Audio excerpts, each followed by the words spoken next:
may well. I don't have permissions. We are live on YouTube, so say hello to people. It's fun. Ben, where do you get your suits from? They're very nice.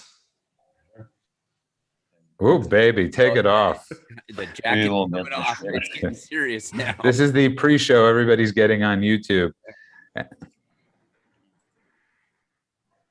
And on that note, I want to welcome everybody to the world according to that man, Benjamin Jeremy Stein. We have an amazing show tonight, an amazing show. This probably will be one of our best shows. I could either that it's going to suck. Feel it. You I can can feel it. I can feel it in the air tonight. Yes. We are joined. I want to welcome everybody that's in the chat. I want to thank everybody that's been downloading the podcast, making us number 51 in Saudi Arabia. It 41. I know, but apparently, apparently 10 more shows came, and 51 in Saudi Arabia. Our proudest moment. And I want to remind everybody, benstein.substack.com. I also want to tell people we're in the process of building a website, and it's pretty much fully, but we're adding a feature to it to the people that listen to the show, where we're going to build a forum, a blog, a forum where you could add stuff, where you could write your own essays or commentary and engage like that, because everybody's got something to say, and say it to us, and we'd love to hear what you have to say. We're joined tonight. Say it loud. I'm black and I'm proud. I thought that was for somebody else, but we're joined tonight by by the founder of thesimplelifenow.com, founder Gary Collins. I want to take a picture of Gary. Many people have been telling me they want to see what Gary looks like. Okay. Well, they could stare at him. Gary, how are you, sir? Good. You look great. I got my dogs are masked, Judah. So don't ruin it. And of course, from 93.1 WIBC, the president of Conservative Talk Radio, bam, Rob Kendall. Ben, and of course, Ben, where do you get your suits made from? They're so nice. Griner. Well, actually, it's called Grinders, and it's a custom-made store, but I can't afford it anymore. I will from now on be just getting them out of people's garbage cans. And of course, the show would be complete without actor, writer, provocateur, saint, sinner, future hobo, statistician, mathematician, economist, mathematician, lawyer, economist, but of course, most importantly, Dr. Benjamin Jeremy Stein. Yes, and very few doctors can operate in this kind of heat, but I can. And that's miraculous. Most doctors go on vacation, but I do not. And oftentimes people ask me, Judah, what do you do sometimes during the day? And today I happen to be at Target, walking around, minding my own business. That's actually not true. I saw this gentleman when I walked into the store, and I was shocked, and I decided, Judah, you must say something. So I decided to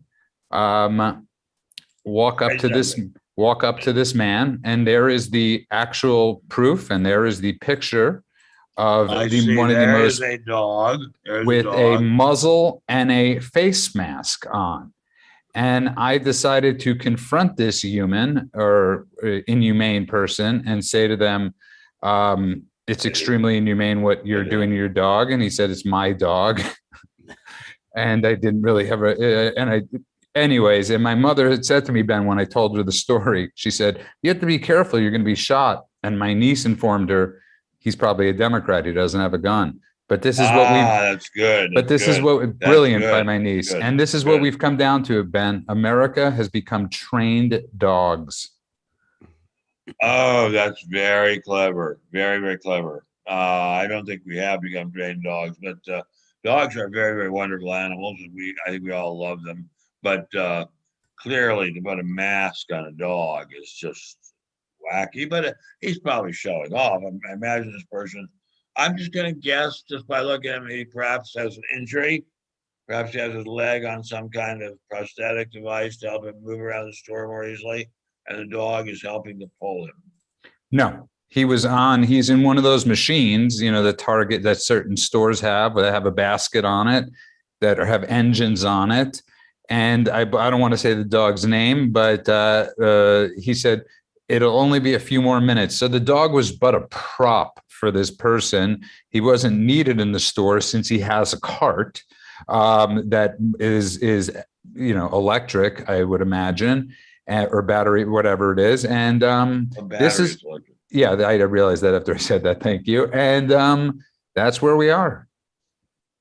Well, Rob, being Ken? he was a Democrat, he would have just sexually molested you before he would have ever shot No, you. no. It sounds to me like this man was a perfectly sensible, decent human being. And Judah, as what Republicans will do, was bullying him and torturing him.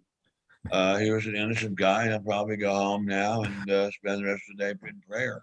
I think Ben's right, Rob. I overreacted to a dog with a muzzle, and a face mask.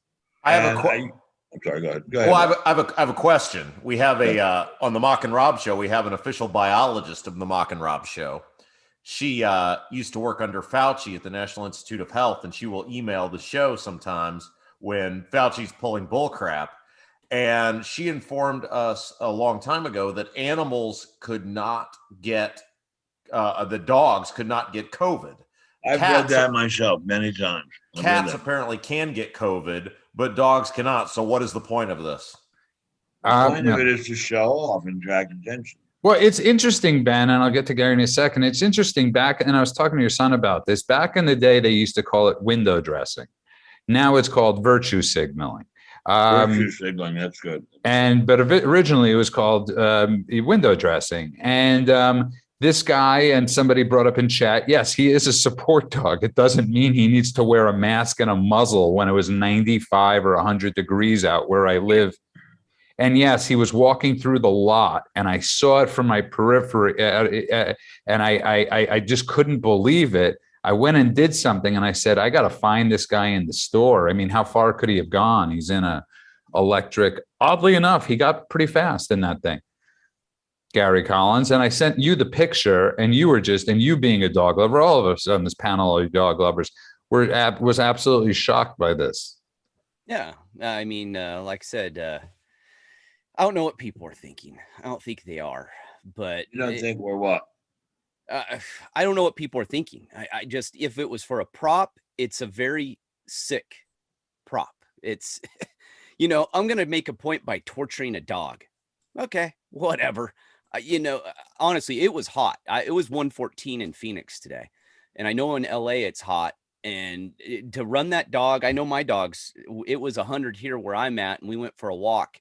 They didn't go very far, and they were done. And one's young, one's old, and that's just dumb. I mean, I would have been as nice as Judah. It probably wouldn't have gone. Judah, you're a very gentleman. You're a gentleman's gentleman, one might say. Yeah, and people, it doesn't matter what type. Thank you. It doesn't matter what the point isn't that he's a dog in a store. Dogs are allowed in stores. Most people, everybody in California has a psychiatrist that gives them permission to bring their doors into. I swear to God, everybody has.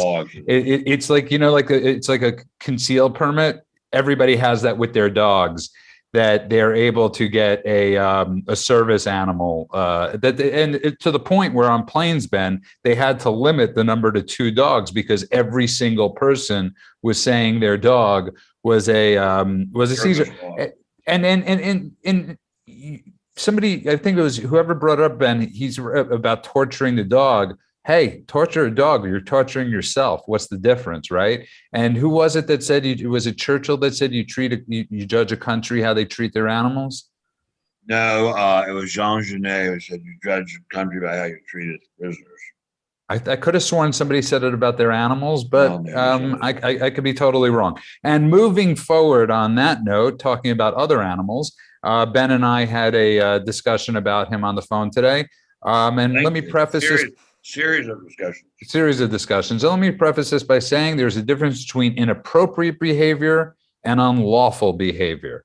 Now, as much as we all cannot stand and think he's a bully and belongs in prison for quite a few other things he's done, like killing people, thousands of older people in nursing homes in New York, this thing with Cuomo coincidentally coincided with the nursing homes, Ben, is insane. Yeah, it's very strange. Actually spent a good part of the afternoon calling people who are very smart people and asking what specifically Governor Cuomo had done that was so horrible that it attracted so much attention, including the attention of the President of the United States, who demanded that he resign. And I have to say that although there was apparently 168 or 165 or some large number of page document discussing this, I couldn't see one serious thing he had done except that he did one allegedly very serious thing, which is to reach under a IBM or some computer company's woman's blouse and squeeze her breast. Obviously, that is very, very much unacceptable. Very, very much unacceptable. I think might even rise the level of crime. But the rest of the things I think are just sort of normal flirtatious behavior, or would have been, say, should be 20 or 30 years ago. What we've seen, I have an incredibly smart friend. I'll just call him Arthur. I won't embarrass him by saying his last name. Incredibly smart friend. Is he on the rocks? No, who says that what is happening now is a lot of discomfort with what used to be considered normal sexual behavior or normal human sexuality. And I think there's something to that. I think that people who would have been considered old maids and spinsters and prudes in olden times, say when I was a child, are now politically dominant, especially within the Democrat Party, and are torturing people who express what I would consider fairly normal sexuality. For example, one of the allegations, I'm told, against Governor Cuomo is that he ran his fingers or hand up and down the spine of a state trooper in the elevator. Now, I have to say, if I were that state trooper, I probably would not have liked it. But I certainly would not consider it worthy of kicking him out of office for it. And I think we've reached a level of prudishness where anger and just concern and fear about sex have become a big political weapon. And that scares me a lot. It's very much like the Anti-Sex League in 1984. And I will tell you for the millionth time, if you have not read 1984, you have missed the blueprint for the world we live in today. Rob, Ben brings up a great point. It used to be the Republicans that were the puritanical party. Now it has shifted to Democrats being, and regardless of we don't know his guilt or innocence, as conservatives, as Republicans, it's always our job to say due process is one of the most important things in the world, Rob. As much as I dislike or despise somebody, I will always believe in due process. But Ben raises a great point, Rob. When did we become the party? Well, first of all, let me say I got a phone call from the one and only Ben Stein on Friday. It made my day. It was the greatest phone call I may have ever received from anyone ever. So thank you for that, Ben. You're very welcome. But I guess to me, look, the story is the behavior for someone the level of the governor. Look, they're held to a higher standard than the average person. He should have absolutely known that as the governor, that you're held to a higher standard, and whether it's criminal or not, he shouldn't have been doing that. But the real story is the 10,000 plus elderly people who are dead, and they just let that one go, and then they're going to the ends of the earth to get him on this one. It just blows my mind. I want to say I appreciate your kind words, but it was Judah Friedman, the producer of this show, who brought that to my attention, and I think it's an incredibly important point. And by the way, the person I spoke to about this, who very smartly pointed out that we are now damning what used to be considered normal human sexuality, is a professor of evidence at a good law school, fine law school, and he very rightly says, "Where's the evidence?" I mean, we have one allegation. Where's the evidence? If we're going to kick people out of office without any evidence, we're in real trouble. Due process, as Judah points out, is not a joke. Due process is very serious.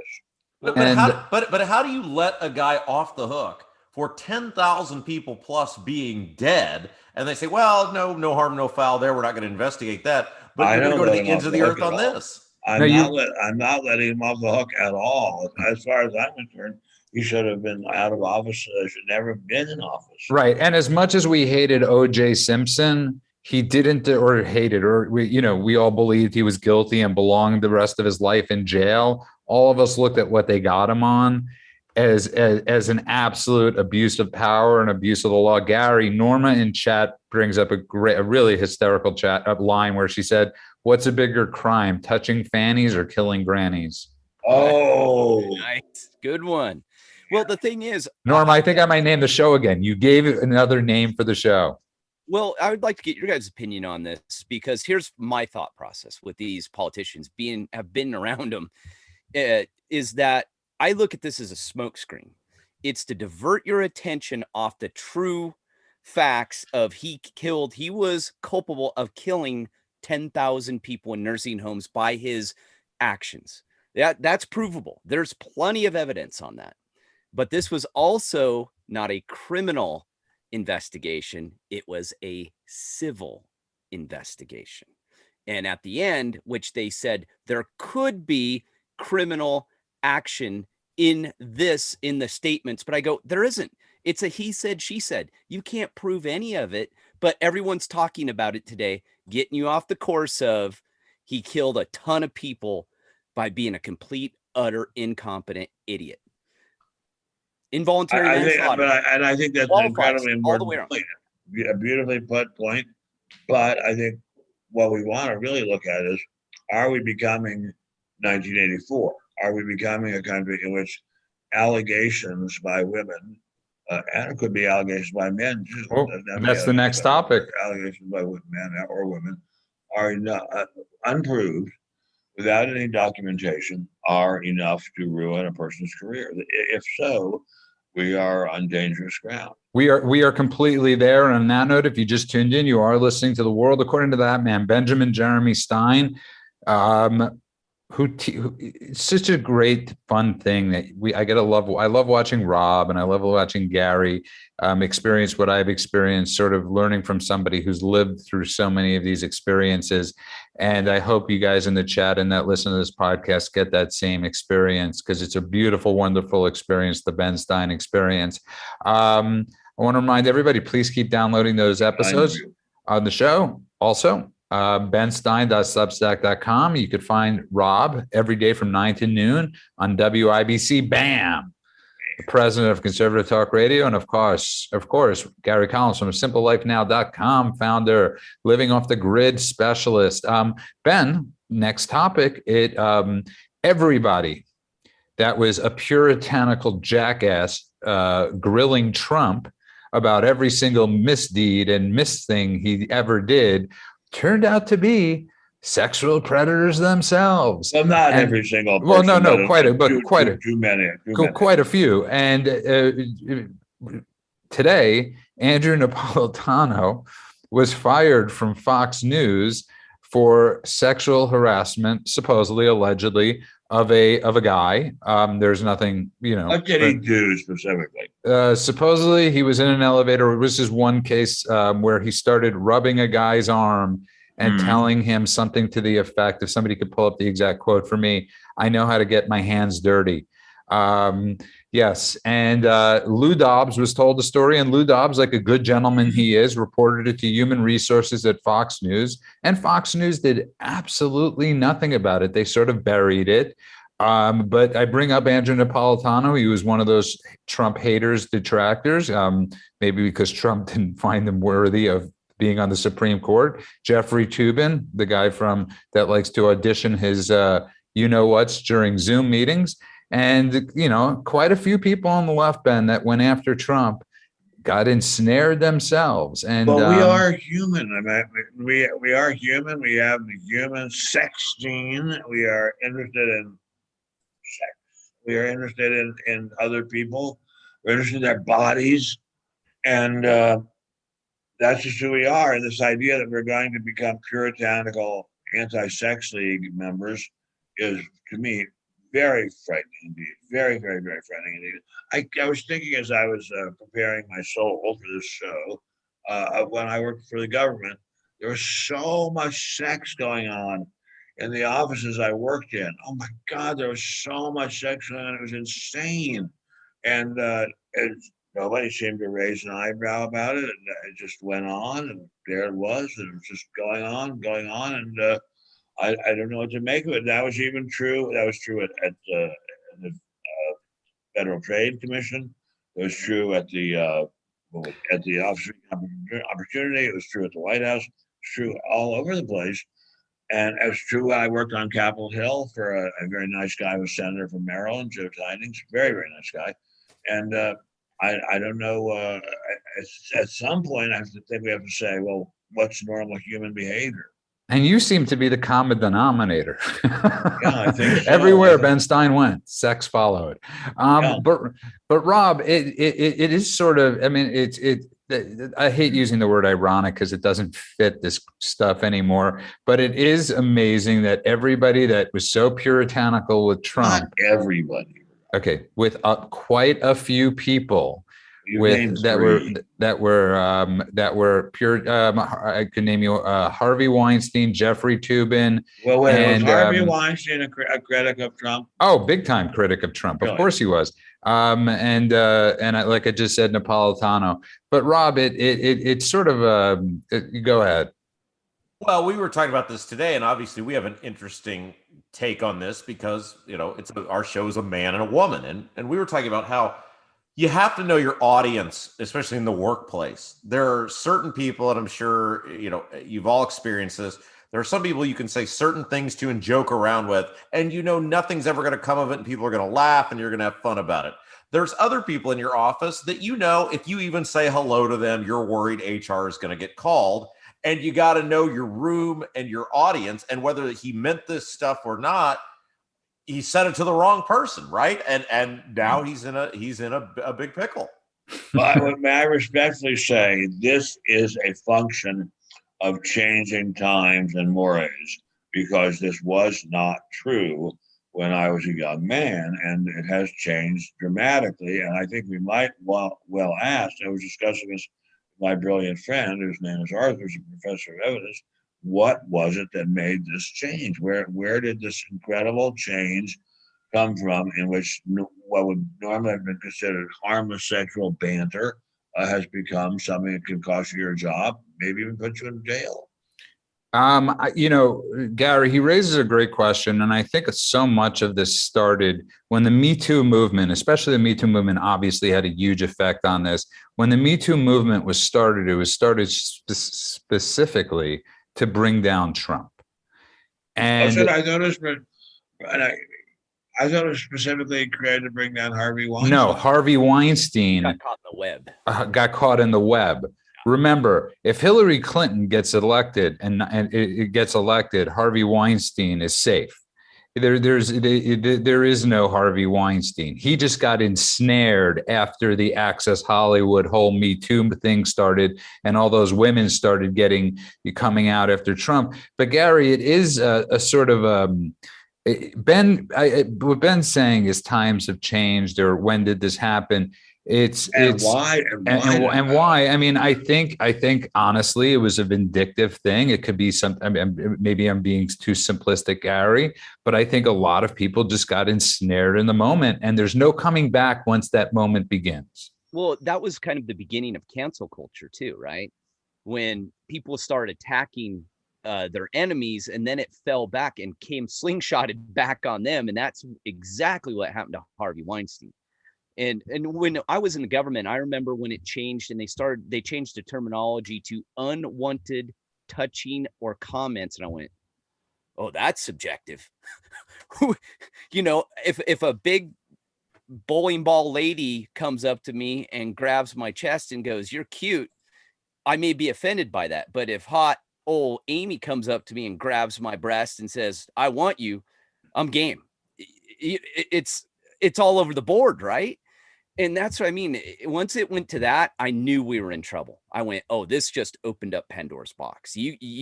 Someone could say one thing wrong to you, and technically by that definition, you've committed sexual harassment. Well, I think that's a hugely important point. But again, I go back to the question of proof, and what Judith's point was so well put. Due process.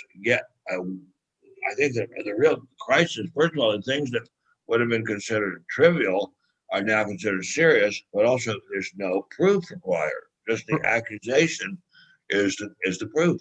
And Well, sorry, Rob, go I ahead. 100% agree with Ben, because if these are all phantoms, right? They're just written up in a deposition without any corroborating evidence. If it's just you saying this happened, that's not proof. That's not proof it happened. And I don't like Cuomo any more than anyone else, but I totally disagree with these sexual harassment charges without proof, without merit. You have to bring good, solid evidence. You just can't do a deposition. No, because that's trial by public humiliation is what I call But it. actually, a deposition is way beyond what is going on in most of these cases. Oh, I've absolutely. been in hundreds of depositions, and in depositions, there is very serious examination and questions, and lots more questions. I maybe dozens of depositions, and that's not what's even happening here. It's just somebody talking to reporters. What's happening here? A deposition is a much higher level of evidence than what we see here. Well, A depo is kind of a fact-finding mission anyway, though. Way beyond Well, talking beyond to a this, reporter. yeah. And the civil, it's meaningless, to be honest with you. I've been in had civil cases, and a civil case compared to a criminal case are night and day. They're totally different. And that's why I think this is a little bit of a show, just to kind of get you off the Very target. much of a show, but why are we putting on this particular show? We've got a lot of phony shows going on here. We've got the phony show of the fact that all men are rapists. We've got the phony show of America is a systemically racist country. We've got the phony show that Trump was colluded with Russia, and we're still seeing effects. We've got the phony show that Joe Biden is a person of a normal or exceptionally beyond normal intellectual capabilities.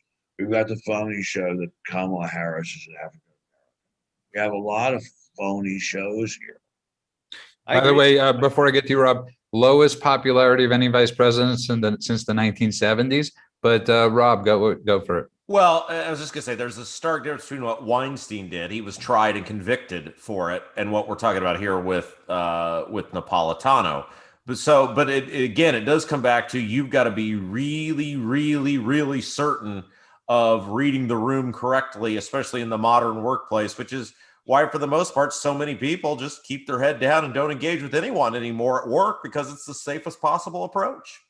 Yeah. It's just that if that is true, that is extremely upsetting, and I would even say terrifying. And really, I must say, I'm awfully lucky that I have my wonderful wifey to just hang out with and say our prayers with.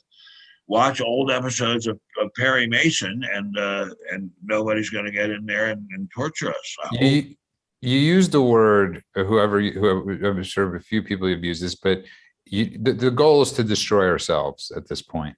That's that I know that it's a far-fetched or hard thing to believe, but these people on the left want to bring us down as a country, want to bring this down as a civilization, and what better way of doing it is eating each other? I think they want to eat. I don't think they want to eat each other. No. They want As to eat us. watching, I think they want to go after us. I don't think these women who are accusing Mr. Cuomo of things want to bring down the whole United States. They want to bring down this guy. I don't see any sign that the country is committing suicide.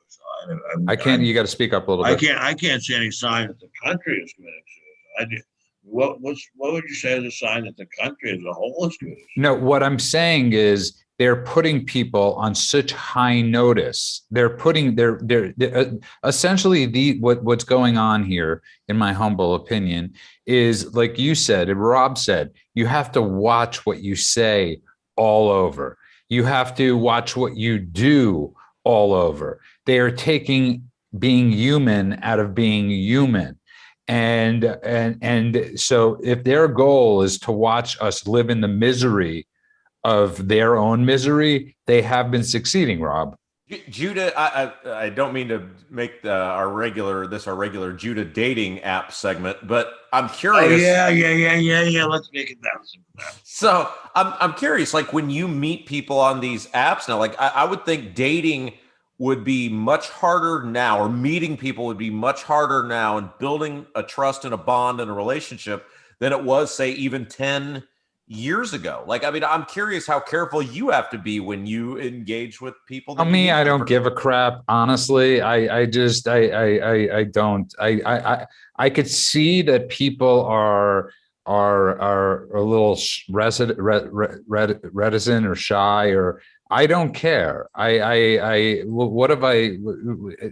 But I also have gone through my own experiences of difficult types of people in the world. So for me, it's a good question. I sort of don't care. I've said, I've been, I was screamed at 2 weeks ago for being a Trump supporter on the phone. You know what I mean? So what's the, but do I behave differently than I did?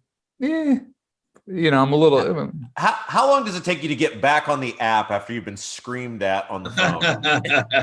I get right back on the horse, Rob, if that helps. There's no euphemism there either. Trust me, because there have not been any horses I've gotten on. Thank you, Donald J. Trump. For ruining for my dating life. But Ben, I it's sometimes, you ask this question. I feel terrible when you ask these questions, because I know how much it hurts you. I know how much it hurts you to watch. No, I'm saying not about my dating life, about where we are as a society, what we're becoming as a society. These are really hard things to see and watch and observe. Well, they're hard to see and observe, but on the other hand, as I keep saying, although we have very, very serious opponents of the free society and very serious opponents of the Constitution, basically, my life is great. I mean, yeah, but take you. I said you have to take your. So I said, Ben, I said to you. I said to you on the phone today, you have to take yourself out of the equation and go for many or most people that go to 9 to 5, or that have these, that are in these scenarios that you're gratefully able to avoid. People like Rob are has to watch out what he says. Somebody like Gary probably, or did when he worked for the government, obviously had to watch what he say. But you're at the point where it's not that big of a concern. It's not as. It's a pretty big concern. I mean, I used to spend an awful lot of time giving speeches, and once or twice I was told that my speeches were not sufficiently sensitive to feminist points of view, but that was very, very rare. Out of hundreds or maybe thousands of speeches, it might have happened a couple of times. But I don't find that my life is that different. My own personal life. I mean, you know what my life is like, Judah. Yeah. I get up in the morning, I worry, I take drugs. Oh, no, I get up in the morning, I go swimming, I work on my book, and me and Nixon. Usually we have a 12-step meeting at our house, because we have a fairly big house, so we have enough room to have an AA meeting at our house. And then I go out and eat something yummy and fattening. My life is pretty much the same as it's been. I talk to my sister on the phone. I mean, it's not that different. The main thing that I have. I'm going to tell you how it's different. I'm going to tell you what I have. I have a wife who is the absolutely number one best human being in the world. She is kind. She is beautiful. She is smart. She is forgiving. She is empathetic. She has absolutely no political correctness to her whatsoever. She is the most wonderful person in the world, and I get to have her as my wife, and nobody else in the whole world can say that. So I'm a very, very happy, blessed guy. Yes, you are, but it has affected, thankfully, but what you've said in the past and things you've written have affected certain parts of your career multiple times over. We know there was a certain speech you didn't get because one person out of 1,000 people, right, were offended by a remark you might have written, by a remark you might have said in the past. I'm saying hypothetically speaking. I don't remember. I know one person that somehow is vetoed for doing a commercial for a lawn care product because of some idiot who had said I was anti-lawn. So I don't know how. See, there you go. You were the first before. Yeah, we have a beautiful lawn in my house. I don't know. I could have said that. And on that note, if you just tuned in, you are listening to The World According to That Man, Benjamin Jeremy Stein. I want to thank everybody that's been in the YouTube chat tonight. I want to remind everybody to keep downloading those podcasts as soon as possible. I will go to the next topic, and I want to get to Rob first, him being the biggest sports fan in the bunch. As I've brought up on the show before, the Olympics are down 48% since 4 years ago. 48%. And I was on the phone with Ben today, but I want to go to Rob first about the 1980 U.S. Olympic team. And I said to Ben, and I might have said this to you, Rob, 41 years ago, we had a team that brought this country together. We were going through a gas crisis, a crisis of conscience, as Jimmy Carter brought up. We had the hostages. We were not looking good as a country. And one fateful night, a team brought us together. Now we have an Olympic team that is tearing this country apart because we have people that are actively rooting against our America. That's nobody, Rob, people are scared to death of an Olympic winning a gold medal because of what they might do when they get up there. And that's frightening. Well, unless you had bet that Dame Lillard and various other players were going to combine for 40 plus points in the U.S. game against Spain, what possible reason could there be to watch the Olympics? I mean, for some of us that hit that over, it worked out very well. For the rest of you, I'm sorry. But I think it's the me first attitude, right? I mean, the U.S. women's soccer team was a great example of this, in which you realize those people were not out there for their country.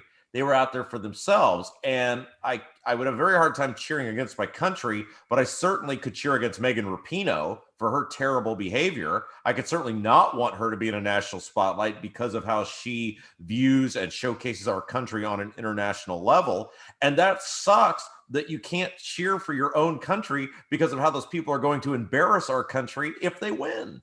Yeah, Ben, and you ask if things have changed. It's absolutely terrifying now to turn on the TV and seeing on an international level of praying that these athletes who we brought up the other night get paid millions of dollars in endorsement deals, who don't give a crap about anything, like Rob said, about themselves, will have no problem spitting on that medal. One of the athletes the other night did this. Was that to show that that they're denying the flag, they're denying the anthem? Yeah, and again, I think sometimes, Ben, what those athletes did in '68 with the Black Power thing, I got to give them. It was a different time. There's no better time to live in this world in America as a Black person ever. I don't know who Megan Rapinoe is. I've never heard the name before. She's the female soccer player, lesbian soccer player that is the captain, I would imagine, of Team USA. Well, I don't know anything about her. I don't care anything about her. I don't care what she does. I couldn't care less about her. I guess I have closed down my world a little bit too, because I just am interested in my little world here, and my main concern is my air conditioning in this wing of the house doesn't seem to be working properly, but I'll get that fixed. I can't afford it, but I will. And there is a lot of cranky, crazy people out there. Lots and lots and lots of them. I've got Perry Mason. I've got Paul Drake. I've got Della Street. I've got Lieutenant Tragg. I've got Hamilton Berger. I'm watching these shows from the 50s and 60s, and I'm happy. And you're like in a time capsule. But you know what? I want to tell you why that's wife next to me. I'm happy. But I want to tell you, that's not true, because often during the Super Bowl, you'll call me up and say, Judah, what channel is the Super Bowl on? You will. There are certain times when you will turn on the TV to watch current affairs or current events.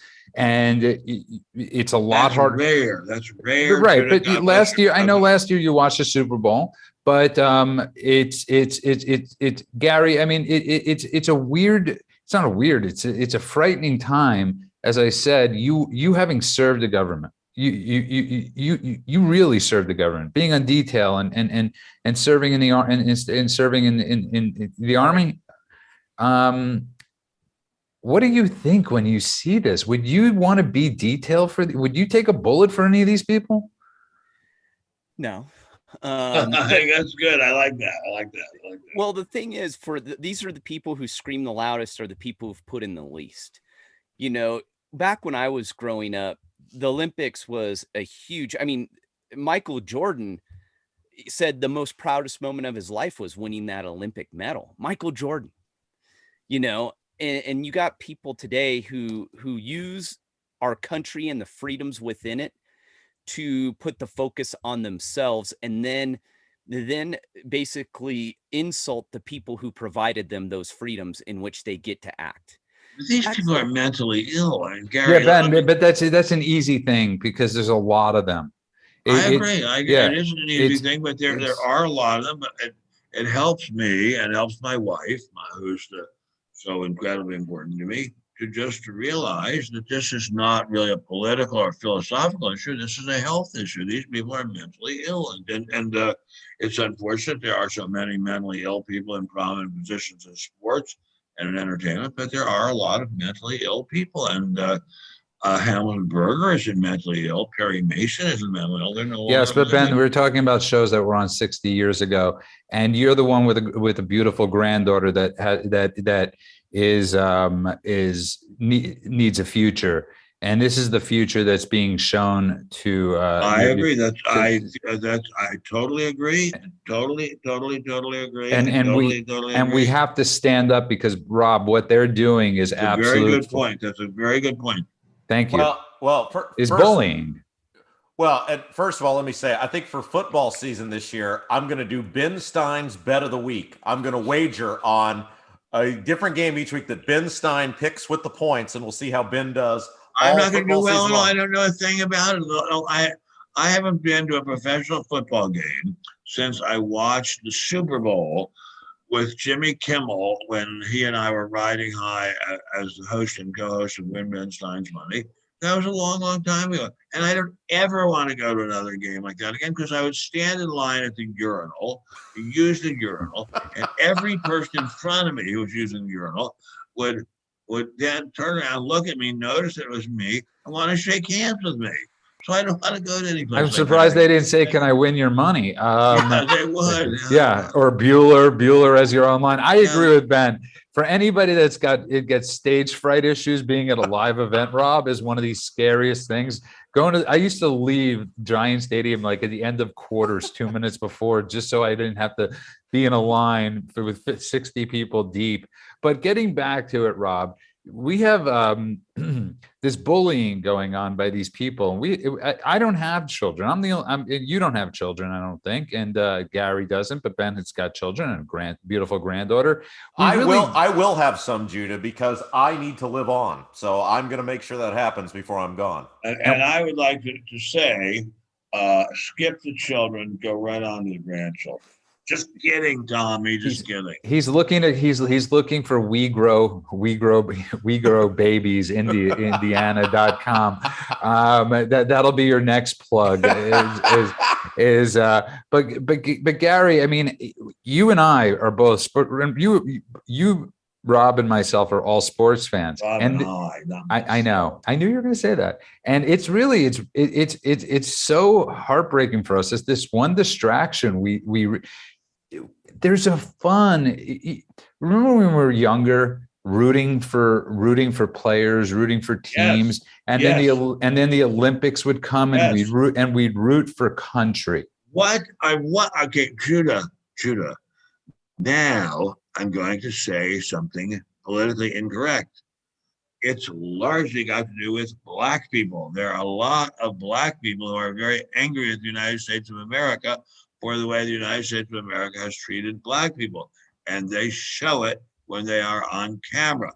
So that is largely a very large part of the problem. So there you are. And I have to say, considering how Black people were treated in the United States for a very long time, I don't blame them. However, they are completely ignoring the incredible progress that's been made by Black people and in the nation's treatment of Black people in the last 60 years. It's been breathtaking, like nothing any other nation has ever seen. And Do they Rob, appreciate? No. Rob, I hate disagreeing with Ben sometimes, but the U.S. soccer team is compromised. Female soccer team is compromised of solely white women. Comprised, not compromised. I said surprise. I used the right word. You said compromise. No, I said comprised. Why would I say compromised? Well, they are compromised. Rob, it's they've taken the joy out of even the basic conversations that we've had or we have, for your future children over rooting for people. It's really hard to root. Well, and it's America's America's the greatest idea ever conceived by man. And for all of our flaws, it's like I'm picturing what that flight back to Iran must be like for the Iranian basketball team. Think about what you're coming home to versus the United States. Yeah, that's a great point. Despite the fact that these people are given such opportunity to showcase the greatness of America, which has freed more people, which has created more wealth in our brief history than the rest of the world combined. And yet we have this despicable displays from people who have great fame and fortune based on the fact that they were born in America. Gary, Rob just brought totally up right. Rob, you're totally right. He brought up a brilliant point. And was it Belarus where the athlete tried to escape at this Olympics and somebody was killed, the person that tried to help them? But it was always in the old days, the Russian athletes were so held under guard, and people that were living because they were scared that they were going to jump sides and claim asylum here. And people were just, even and what Rob brought up is such a frightening point. The Olympics for so many of these people is salvation for where they come from, Gary, and they got to go back to Iran. And what do Americans have to complain about? They're coming back to this greatest thing, Gary. Well, that's the problem. Greatest country in the world by a million miles. We've created these people by coddling them and letting them act the fool and not take responsibility for their actions. These people who are protesting, I've seen some of these girls, they've had the cushiest life that you could ever imagine. They're ungrateful. Could you imagine me going in the military and first day I go to get sworn in, I go like this and give them the middle finger and go, "Screw you, USA." Come on. I mean, it's a joke. And what's happened is the Olympics were about amateurs who were in it for the love of the sport, supporting their country and showing this crazy thing called gamesmanship, called courtesy. This is where all countries put politics aside and join together in a friendly battle of competition on the field. And here, that's lost. Here's another great example of how great our country is. So I watched all of the golf at the Olympics because I knew we weren't going to see any protests. And because you bet on the guy to win. Yeah. But look, Judah, this is my story here. Okay. All right. But what was interesting is they were showcasing the South Korean golfers, Sung Jae Im and Siwoo Kim, because in South Korea, you have to enroll. It's mandatory military enlistment by a certain age unless you medal at the Olympics. So these two guys literally are going to have 2 years of their professional lives taken away. And no offense to people on a base in Oklahoma, but it's not hanging out on a base in Oklahoma if you're in the South Korean military. You've got the North Koreans, you've got China, you got all these things. I mean, there's a real chance you'll see a military conflict in that service. And so you've got these guys who, that's what they're playing for, right? Literally, potentially their lives. And they're so grateful to be there. And yet then we have these Americans who all they're getting is rich and famous off being in the Olympics, and the country that gives them the rich and the fame based on people like Gary who are willing to serve in the military. And yet they treat the country like crap. And think about it like this. you actually have Israel, who's in the Olympics and has won gold medals this year, at least one that I know of, who literally were slaughtered at the Olympic Games, slaughtered at the Olympic In Games. 72, yeah, shocking beyond And words. had they and slaughtered into no thanks to the Germans, who decided that their security forces were better than the Israeli security forces. But you're talking about not only do the Israeli athletes have to worry about getting killed back home, they have to worry about getting killed at the games. Yeah. And Has you an know, American ever been killed sorry, during the Olympics for any reason? Has any American Olympic athlete ever been killed for any reason? I don't believe so, but we don't know. Maybe someone in the chat can find out. And Ben, I want to get back to you though, why I do think this affects you, because I've been with you when people walk up to you and say to you, "You got me through college." Win Ben Stein's money. We used to watch it in the dorms. We absolutely loved it. I've been with you. I've been with you when people said to you, Ferris just was incredible. I've been with you when people said to you, God, I loved you on Cavuto. Saturday mornings were the greatest watching you on Cavuto. So there are a lot of people, Ben, that sit at home that need outlets, little kids that are going through stuff, that need to dream. And what they're doing today is they're taking away, you were on one of the most iconic shows of all time, which was The Wonder Years. Great show. One of the most brilliant shows. And I'm not saying this to the people in the audience. I'm saying this because Judah Friedman, as a child, would watch TV as he was going through his pain. And you guys know I'm sober. And I would watch TV and I would watch sports, and it brought me hope. And it took me out of my dangerous mind. Yep. You have little children at home and little kids at home that don't get that anymore, Ben, that are sitting at home and all they're dealt with is reality or some distorted reality. And that's a big issue. Well, they're unfortunately, they're also being taught much worse. They're being taught in their schools something called racial critical studies or something like that, where they're being taught that America is a racist country. And we should all be embarrassed and ashamed of ourselves for being white Americans.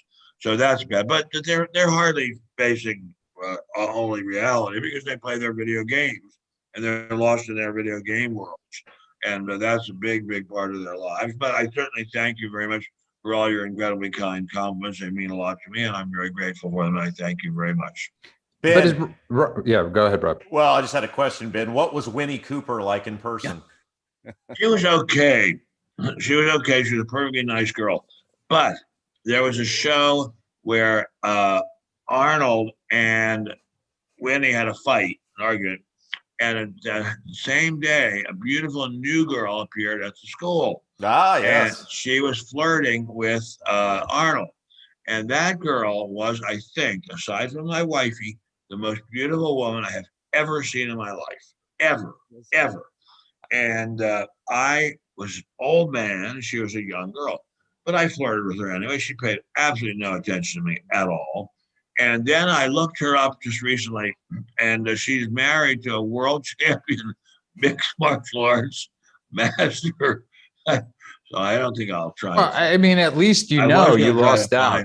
At least you know you lost out to somebody that you can never compete with. I had my wifey. I had no possibility. But Gary, it's you growing up in a small town, and you know your one outlet being TV. It was either watch sports or play sports. Oh, right. I mean, that's all we did. Well, there was other things we did. Winnie Cooper could have got me through puberty, maybe. But I totally remember her. But yeah, I mean, that's the thing. They're stripping away our innocence. They're stripping our way to escape. People want to watch the Olympics and be motivated, be proud, and they're just destroying all that by their absolute narcissism and selfishness. That's narcissism. That's a big one. It's about me. It's not about my country. It's not about you. It's about me. I want my 15 minutes of fame. There are places to do that. Olympics is not one of them. And these people need a wake-up call. And the problem, too, is that the sponsors let them get away with it. on top of it. If I was part of the Olympic Committee, you pulled that crap, you're gone. Get out of here. I don't want to ever see you again. Go push shopping carts at goddamn Costco for the rest of your life, because that's your future. Stop it. You're lucky. It's a privilege to represent your country. It's a privilege to put that flag on that uniform, because a lot of people die with that flag on their uniform. It's pissing me off. That's a very good point. Yeah. Very good point. And I might add, we on this show, even though we may differ with each other about many things, unite in extreme gratitude towards people who did fight for their country and are still fighting for their country on the streets of LA, in the streets of New York, the streets of Chicago, police, firefighters, National Guard, sheriff's deputies, and people in the military in various third world countries. We really, really owe a lot to the people in uniform carrying around guns and badges for the United States of America. Boy, do we owe a lot. And you just brought up a great point too, because 416 people were shot in Chicago last month. 416. I think 50 were killed. Yeah. And the reason I bring that up, Ben, is something you just said. It's because those kids in those places need to see the Olympics, need to see that you could get out more than anybody, as much as anybody else needs to see it. And those kids or those people in those communities aren't getting a chance to bring up what Gary said, the pride. And I think there's really been a paradigm shift even in those communities, because he brought up Michael Jordan. Those first people on that dream team, the NBA players, as much as I wasn't a fan of the dream team, they wore that flag proud, and they were proud to be Americans. And it's so they don't even get to see that. And don't forget, Jordan had already won a gold medal when he went back the second time. That's how much it meant to him. Yeah, exactly. He already had one as a collegiate athlete. So, well, I think we agree there's a lot of the screwed up stuff going on, and the Olympics, unfortunately, are not pulling us through it. But on the other hand, every day we have over 1 million men and women in the armed forces of the United States. We have many hundreds of thousands in police, fire departments, sheriff's offices. We have a lot of people doing good things in this country. Let's not forget them. We have a lot of teachers doing good things. It's very difficult to be a teacher nowadays. I think we have a lot of people doing good things. So let's and for them, we need to stand up. And that's the important thing. For those people, it's so imperative that we stand up. So since you've been bringing up Perry Mason, we're running out of time. It was an incredible show. My mother was on the phone with me today. She loved that you brought it up, because it helped her get through sleepless nights with my oldest sister at 2 a.m. in her little apartment in Brooklyn. They would watch Perry Mason as my oldest sister, I guess, was teething. And Raymond Burr got her through the nights. And that's what I'm sort of talking about. I feel bad for kids these days that they don't have the Raymond Burrs of the world, or those, I grew up loving Robert Urich. I grew up loving Robert Urich. I don't know if you remember who, but he was like the Harrison Ford of TV. But Ben, what would you bring back if you could bring it back, TV wise? I would bring back Mr. Nixon. No, I don't know, but I will say, my wifey and I lie in bed watching Perry, and we watch the cars from the 50s, clothing from the 50s, conversation from the 50s, and I feel like I'm back in the 50s. I go right to sleep. It's like a sleeping pill, and I love it a lot. Whereas in modern TV, there has to be political correctness. There are a lot of crime shows on TV, and they're in glorious color, and they have all kinds of incredibly elaborate sets. Perry is in black and white.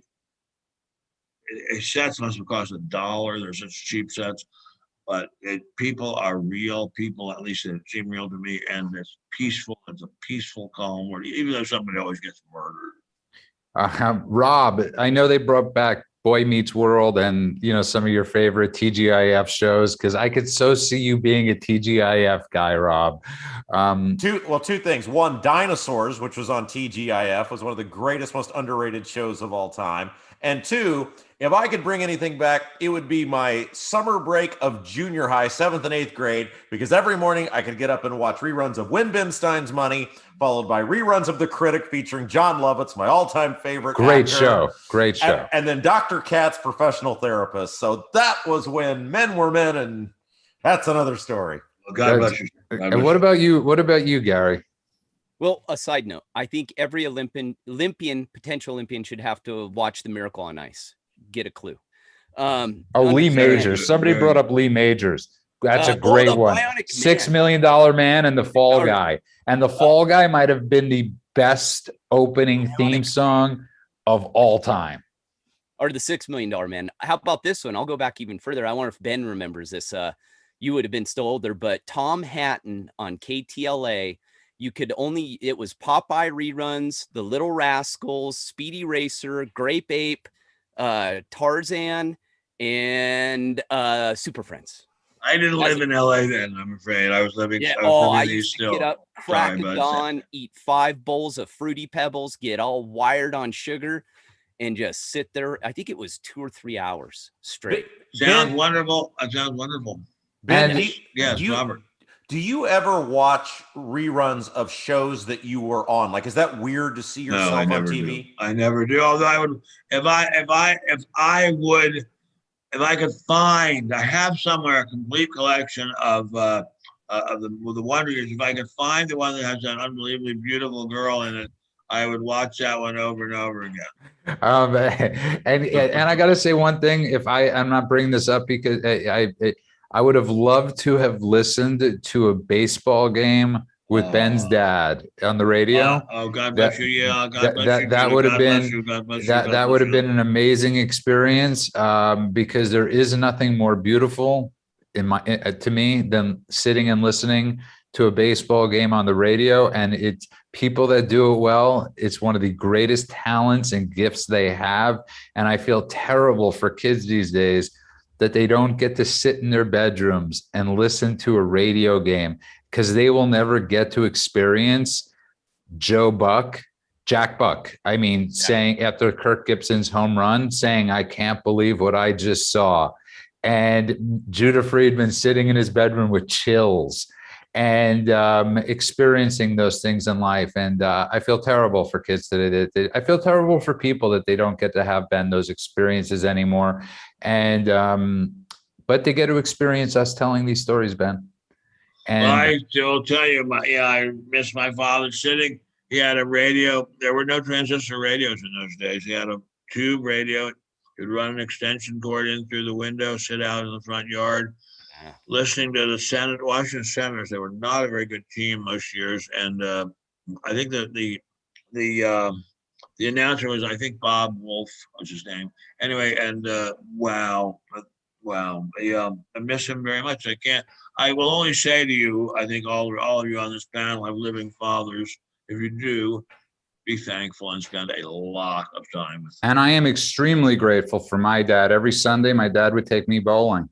And we would compete like crazy. And fathers out there, please do that for your sons and do that for your daughters. Do that. Take them out because it will leave an indelible mark in their lives. And that is something that is sorely missing and something that is sorely needed. And I love, Ben, that you have gotten to be in things that got people out of dark places in their life. That is an extremely beautiful and blessed thing that you have brought on the American public. And I think everybody here agrees with me, Rob and Gary. And we don't just say that. They say that to me oftentimes on the phone. And on that note, I want to thank everybody that's been listening tonight and I remind everybody, please keep downloading the podcast. I know we're 51 in Saudi Arabia, but get us into the back of cracking more of the top 100 in America, which we're so damn close and we get into, but please help us. Just click the download button on any streaming service, write a good review. benstein.substack.com. Also, you can find them at spectator.org with his daily diaries often, sometimes also on Newsmax. And you could find Rob Kendall every day from 9 to noon, streaming on 93.1 WIBC. Bam! Rob is the president of Conservative Talk Radio. And of course, thesimplelifenow.com. I promise you, great reviews. I listen to Gary's podcast. He's incredible. He's soft. He's kind. He's sometimes not so kind. And it's just an all-around great show. And I want to remind everybody, the one thing conservatives believe in and will always believe in is due process. Absolutely. And just always carry that around with you. No matter how much you hate somebody, they still, even your worst enemy deserves due process. Ben Stein, we will see you Thursday night. Please take us out. I'm going to do something I've already done before, but I've decided that this is going to be my theme song because my wifey recommended it. God bless America, land that I love. Stand beside her and guide her through the night with a light from above. From the mountains to the prairies, to the oceans, white with foam. God bless America, my home, sweet home. God bless America, my home, sweet home. God bless you all. Have a great night.